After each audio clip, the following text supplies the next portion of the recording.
તો મિત્રો, તમે બધા જાણો જ છો કે આરટીઓ માટે કોમ્પ્યુટરની ટેસ્ટ આપવી પડે છે, જે પાસ કરવા માટે તમારે ઘરેથી તૈયારી કરવાની રહે છે. તો ચાલો તેના માટે અમુક ક્વેશ્ચન જોઈએ જે તમને મદદરૂપ થશે. આ સામાન્ય માહિતી છે જે તમે વાંચી શકો છો, જેનાથી તમને મદદ પડશે જ્યારે તમે ટેસ્ટ આપવા જાઓ ત્યારે. તો ક્વેશ્ચન નંબર 1, નીચે મુજબની નિશાની શું બતાવે છે? ઓપ્શન એ આગળ જમણે અને ડાબે રોડ, ઓપ્શન બી વાંકો ચૂકો રસ્તો, ઓપ્શન સી જમણે અને ડાબે વળવું નહીં. તો એનો સાચો જવાબ છે આગળ અને જમણે ડાબે રોડ.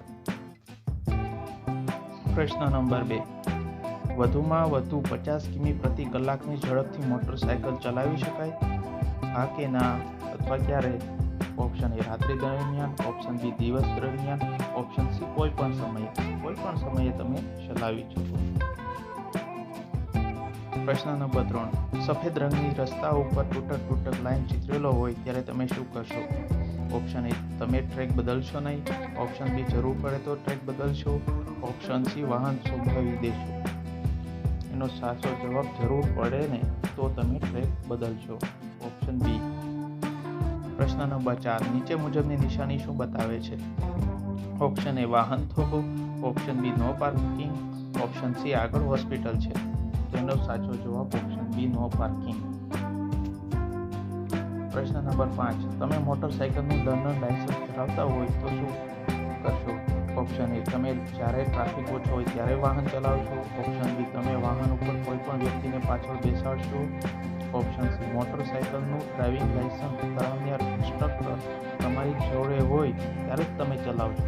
તેનો સાચો જવાબ ઓપ્શન સી આવશે. પ્રશ્ન નંબર 6, નીચે મુજબની નિશાની શું બતાવે છે? ઓપ્શન એ ડાબી બાજુ આંકો, ઓપ્શન બી ડાબી બાજુ રસ્તો નથી, ઓપ્શન સી ફરજિયાત ડાબી બાજુ વાળો. તો એનો ફરજિયાત ડાબી બાજુ વાળો ઓપ્શન સી આવશે.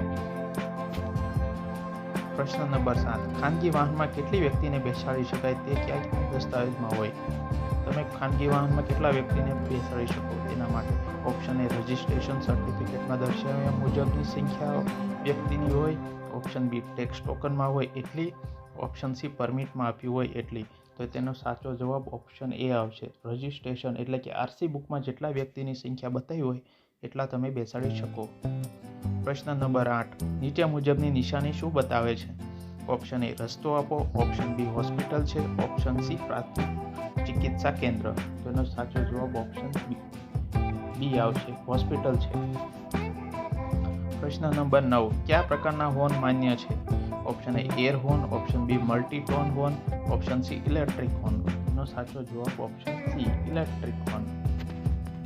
પ્રશ્ન નંબર 10, નીચે મુજબની નિશાની શું બતાવે છે? ઓપ્શન એ યુ ટર્ન મનાય છે, ઓપ્શન સી જમણી બાજુ વળવાની મનાય છે, ઓપ્શન સી ડાબી બાજુથી ઓવરટેકિંગ કરવાની મનાય છે. તેનો સાચો જવાબ આવશે ઓપ્શન બી, જમણી બાજુ વળવાની મનાય છે. પ્રશ્ન નંબર 11, નીચે મુજબની નિશાની શું બતાવે છે? ઓપ્શન એ સામે જમણી બાજુ રસ્તો છે, ઓપ્શન બી ફરજિયાત જમણી બાજુ વાળો, યા ઓપ્શન સી જમણી બાજુ વળવાની મનાય છે. એનો સાચો જવાબ ફરજિયાત જમણી બાજુ વાળો. પ્રશ્ન નંબર 12, પીળા રંગની ટ્રાફિક લાઇટ ઝબુક થાય ત્યારે એનો અર્થ શું છે? ઓપ્શન એ લીલી લાઇટ થાય ત્યારે સીધી સોંપશો, ઓપ્શન બી વાહન થોભાવો અને સલામત હોય તો આગળ વધો, ઓપ્શન સી વાહનની ગતિ ઓછી કરો અને સલામતીપૂર્વક આગળ વધો. એનો સાચો જવાબ ઓપ્શન સી. પ્રશ્ન નંબર 13, મોટરસાયકલ માટે વધુમાં વધુ સ્પીડ કેટલી રાખી શકો? ઓપ્શન એ કોઈ મર્યાદા નથી, ઓપ્શન બી 50 કિમી પ્રતિ કલાક, ઓપ્શન સી 60 કિમી પ્રતિ કલાક. તો એનો સાચો જવાબ 50 કિમી પ્રતિ કલાક. પ્રશ્ન નંબર 14, નીચે મુજબની નિશાની શું બતાવે છે? ઓપ્શન એ ડાબી બાજુ રોડ, ઓપ્શન બી ડાબે વળો, ઓપ્શન સી ડાબી બાજુ વળવું નહીં. ડાબી બાજુ રોડ, ઓપ્શન એ જવાબ આવશે. મોટર કાર ચલાવવા માટે વધુમાં વધુ ગતિ મર્યાદા કેટલી હોવી જોઈએ? ઓપ્શન એ કોઈ મર્યાદા નથી,